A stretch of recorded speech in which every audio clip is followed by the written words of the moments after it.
Wow, you guys sent us a ton of stuff on burnout this time around. It seems like you're not just trying to avoid it, though. Yeah. You want to know what a thriving career really looks like. You've definitely picked the right resources for that. Like you said, a real roadmap. Okay, so the opposite of burnout seems like the main book here. Right, and you've got some interesting articles and research to go with it. So whether you're already feeling burned out or you want to avoid it or just make work better, this deep dive is for you. I think that line from the book really hits the nail on the head, about starting your week in deficit. Yeah, pushing for full bore productivity when you're already running on empty. Exactly. Burnout isn't just about long hours. It's like this constant state of depletion. It's like trying to run a marathon on an empty stomach. You know what I Yeah. mean? No Yeah. matter how hard you push, you're just not going to have the energy. And the book lays out these 12 phases of burnout, which is really interesting. Oh, yeah. And they don't have to happen in order. You might find yourself in a phase you wouldn't expect. I know I did. Some of them are really relatable, though, like compulsion to prove yourself. Yeah, that one gets me. You feel like you have to say yes to everything. Always proving your worth. Right. And then neglecting your needs. I mean, who hasn't done that?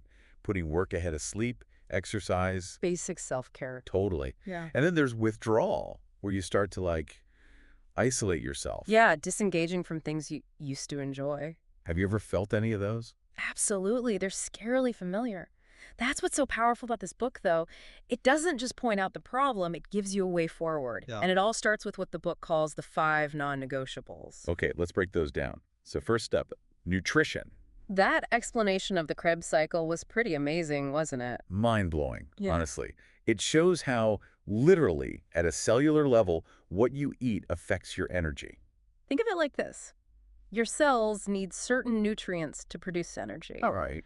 And if you're just filling up on junk food and sugary drinks, It's like throwing sand into a finely tuned engine. It's not going to run smoothly no matter what you do. exactly. So if you're starting your day with a donut and a sugary coffee, you're setting yourself up for an energy crash later. Absolutely. It makes you realize that eating healthy isn't just about looks. It's about giving your brain and body what they need to function at their best. Okay, next up, sleep. You remember Daniel from the book? The guy who bragged about only sleeping like 5 hours a night? Oh, yeah.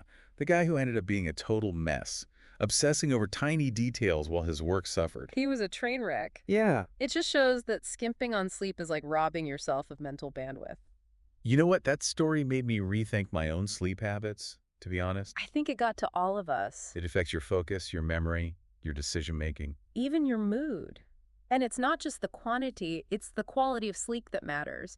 Getting those deep restorative cycles. Like recharging your batteries, right? Exactly. Otherwise, it's like trying to run your computer on low battery all the time.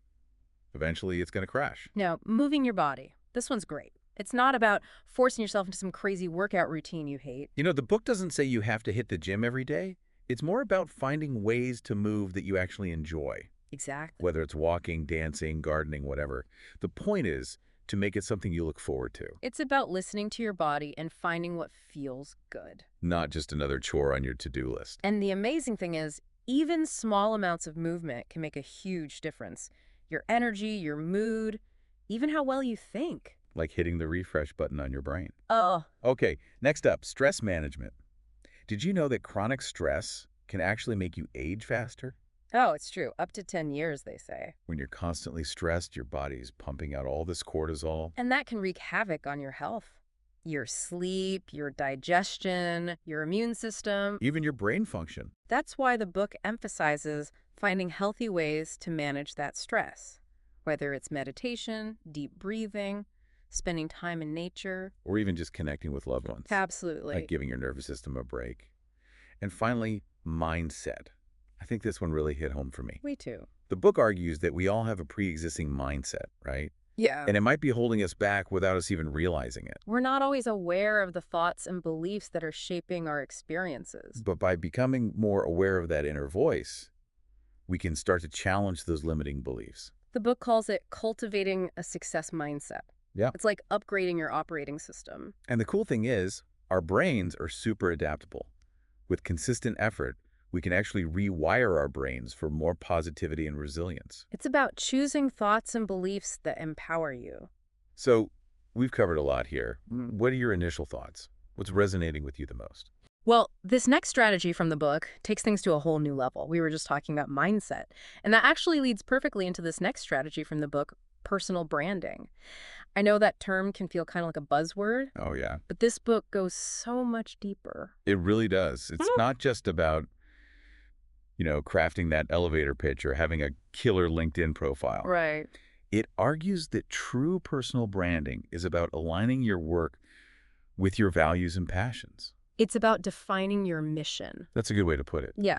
What are you uniquely good at? What problems are you passionate about solving? What impact do you want to have on the world? Exactly. And, the book gives this great example of a woman who combined her background in health and safety with her love of cats. No way. I know, right? She ended up starting this whole business consulting on feline-friendly workplaces. So you don't necessarily have to quit your job to pursue your mission. Right. You can find ways to weave it into your existing work. Yeah, that's such a good point. Be creative. Find those intersections between your passions and your skills.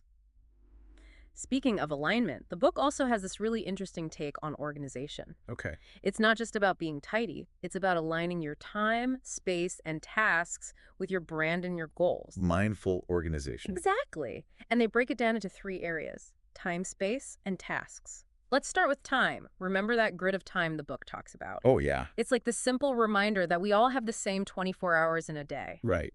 The key is to stop seeing time as this limited resource that's controlling us and start choosing how we spend it. Taking ownership of your calendar. Exactly, and it completely debunks that whole busy badge of honor. Oh, I hate that. It's not about how much you cram into your day. It's about being intentional and focusing on what truly matters. Yeah.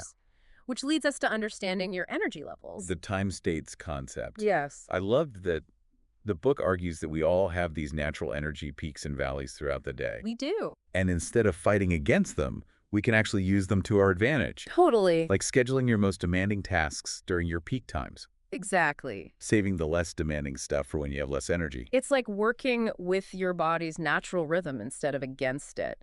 And then there's that whole multitasking thing, which the book just totally debunks. Yeah.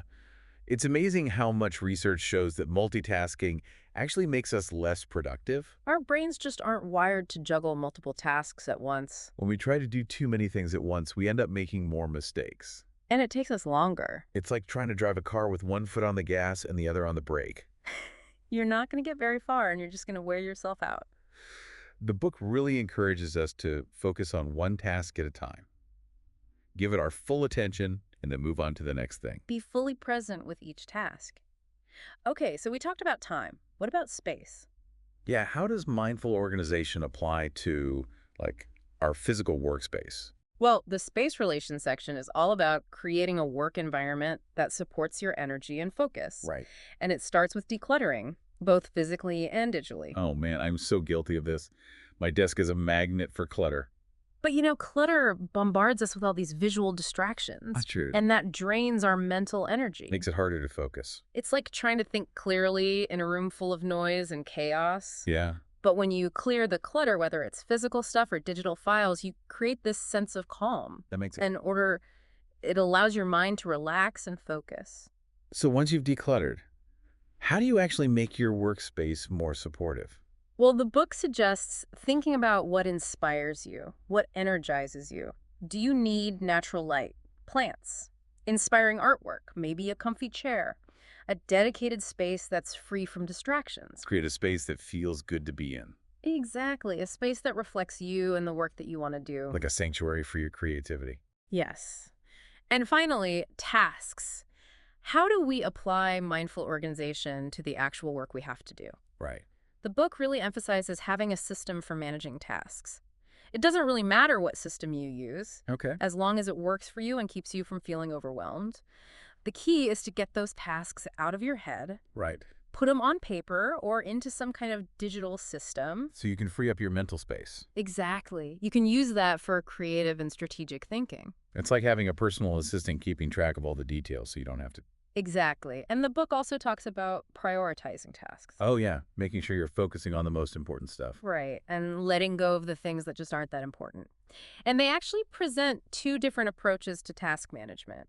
You've got the Stephen Covey way, which is all about identifying your most important roles and goals. Okay. And then there's the David Allen way, which is about capturing and processing every single task that comes your way. So find what works for you.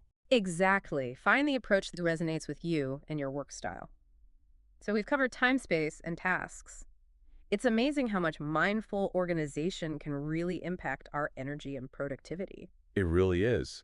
But what about, the social side of work? How do we manage those relationships and create an environment that supports our well-being? That's a great question.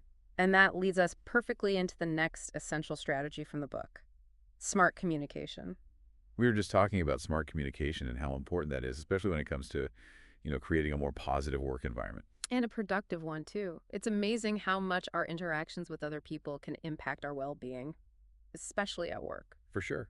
The book makes a good point, though, that communication is a skill, Right, like any other skill. and it can be learned and developed. It's not about being like a naturally gifted speaker or anything. It's about being intentional, Huh. practicing.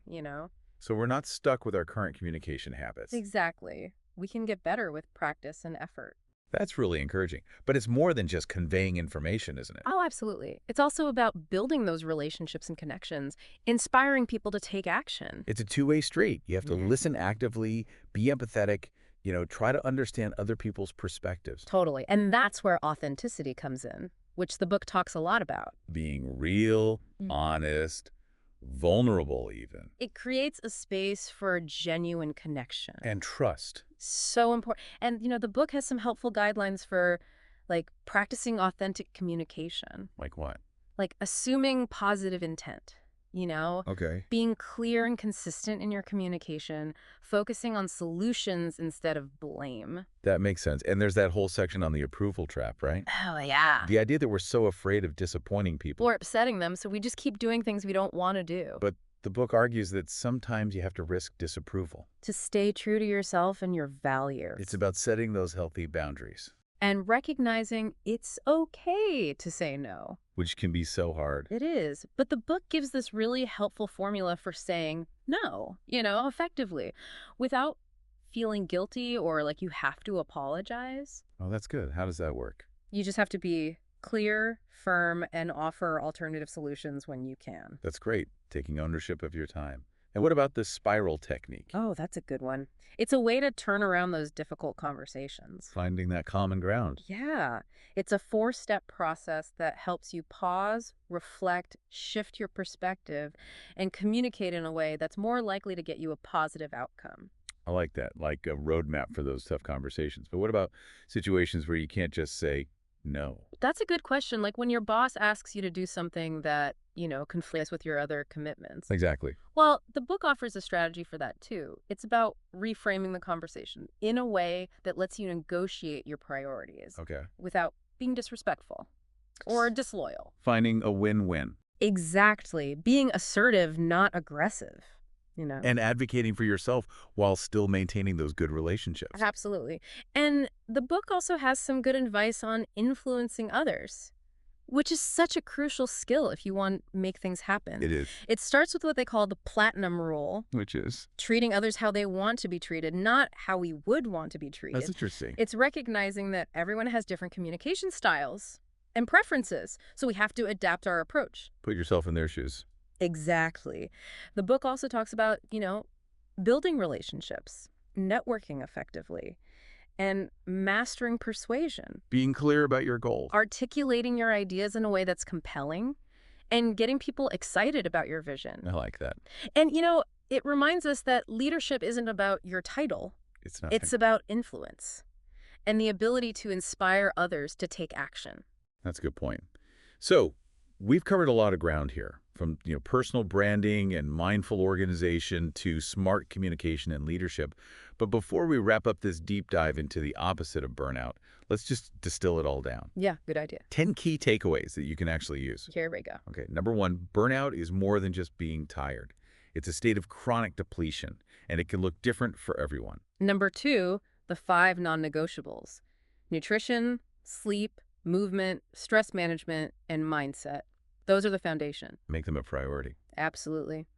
Number 3, define your mission. Align your work with your values and your passions. It'll give you a sense of purpose. Number 4, practice mindful organization. Align your time, your space, and your tasks with your goals and your energy levels. Number 5, master smart communication. Be intentional, authentic, and empathetic. Build those strong relationships and, learn to navigate those tough conversations. Number 6, remember, communication is a skill, and you can get better at it.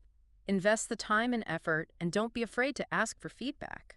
Number 7, break free from that approval trap. Set those boundaries, and remember, it's okay to say no. Number 8, that spiral technique is powerful. Use it to turn those challenging conversations into opportunities for growth. Number 9, the platinum rule.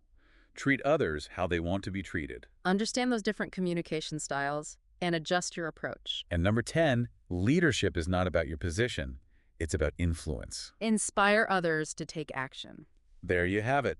10 takeaways from our deep dive into the opposite of burnout. Hopefully you've got some tools and inspiration to create a career and a life that is truly fulfilling. Remember, the power to create the opposite of burnout is in your hands. Choose to invest in your well-being, make those mindful choices, and build a career that aligns with your passions. Thanks for joining us on this deep dive. Until next time, keep learning, keep growing, and keep thriving.